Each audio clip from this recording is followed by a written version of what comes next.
ముగ్గురు బాధలు పుట్టారు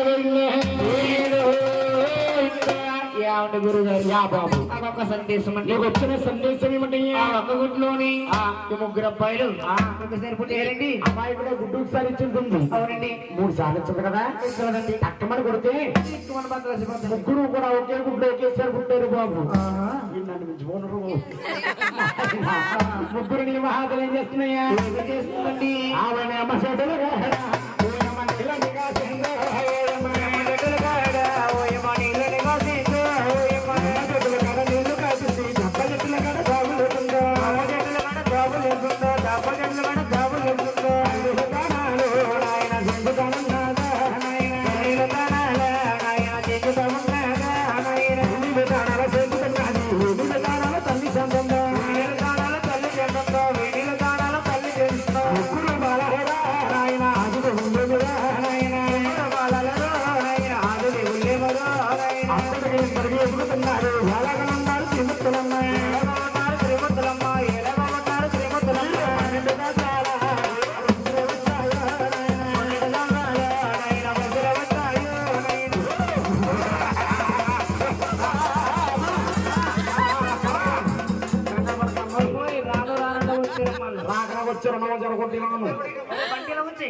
ముగ్గురు కూడా 12,000 పాల